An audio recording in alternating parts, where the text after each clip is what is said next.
Edlitou de Djameldine Benchenouf.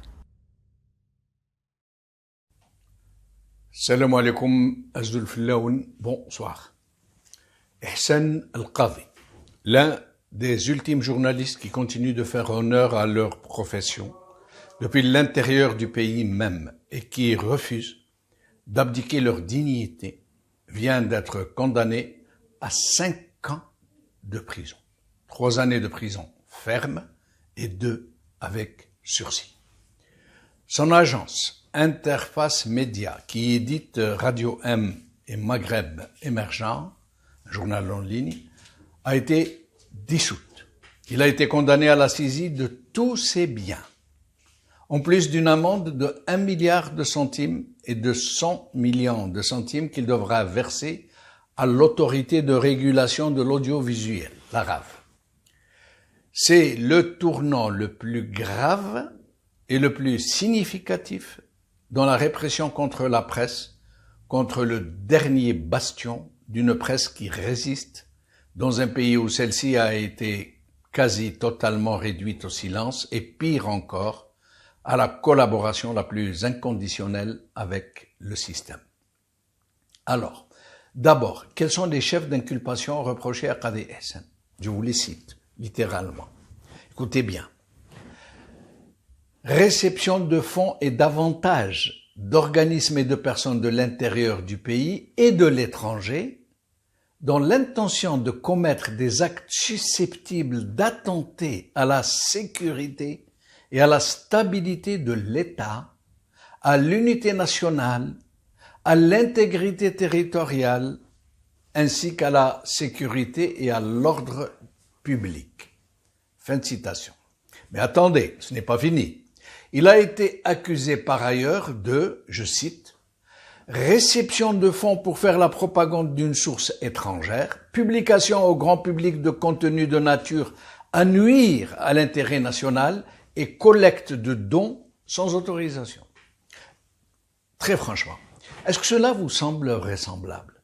Vous imaginez un Qadi Ihsan, connu pour son patriotisme, son engagement, son militantisme, son ouverture d'esprit politique, trahir ainsi son pays, se muer en mercenaire pour nuire à l'intérêt national? Très franchement, vous parvenez à imaginer un tel scénario? Et quel est donc le montant de ces sommes qui auraient été versées à ce journaliste pour dévaster son pays? 28 000 € environ. 28 000 € pour un média qui se contorsionne dans tous les sens juste pour assurer des salaires à ses journalistes.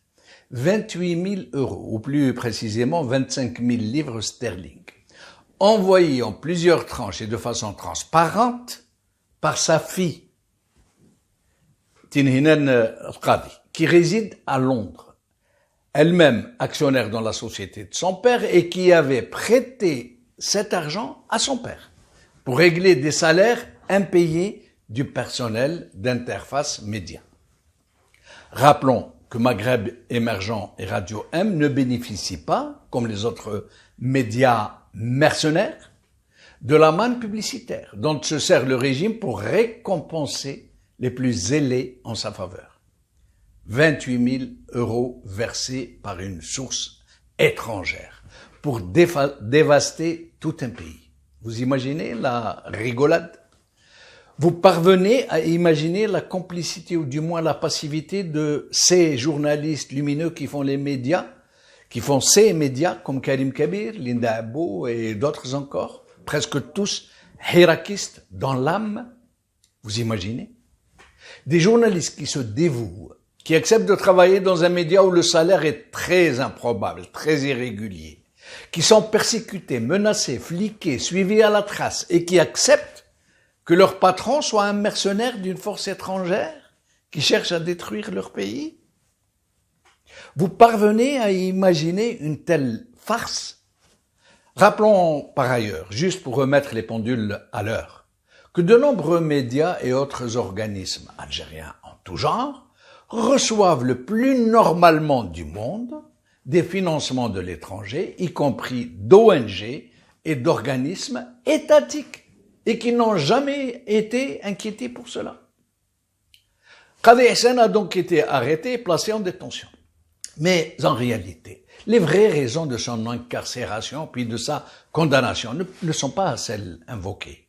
En fait, et en plus d'une vaste opération pour réduire les derniers bastions du Hirak, où Ihsan fait figure de leader d'opinion et de rassembleur, c'est un tweet d'Ihsan qui a attiré sur lui les foudres de Tebboune, lui-même, qui a exigé que Qadi Ihsan soit immédiatement jeté en prison et condamné très lourdement. Voici les termes du dit tweet après que le même Tebboune ait déclaré comme il l'avait promis durant sa campagne électorale, il avait réussi en un temps record à récupérer de l'étranger la somme de 20 milliards de dollars volés par la Isaba, le gang des Bouteflika à l'Algérie. Voici le tweet. Je cite. Le trésor public a récupéré 20 milliards de dollars de chez les oligarques de la Isaba, a affirmé sans sourciller le président Tebboune. Comment peut-on oser dire quelque chose d'aussi mathématiquement grossier à des citoyens réputés les mieux scolarisés en Afrique? Fin de citation. Un tweet qui est venu dire de façon audible ce que de très nombreux Algériens disent à voix basse, que Tebboune est atteint d'une affection très grave susceptible de l'empêcher de se présenter à un deuxième mandat, une mythomanie compulsive. Mais peut-être faut-il signaler par ailleurs à quel point cette dictature devient caricaturale, incapable de sauvegarder les plus élémentaires apparences. Alors que Qadi Ihsan était en détention et que son dossier était en instruction, Tebboune, le chef de l'État, allait commettre une très grave violation contre la Constitution, le droit pénal et la présomption d'innocence en déclarant publiquement, comme il l'avait déjà fait pour le journaliste Dararni, que Qadi Ihsan était un khabarji, une balance au service de forces étrangères, sans qu'il y ait la moindre réaction du juge d'instruction. C'est dire l'étendue des dégâts.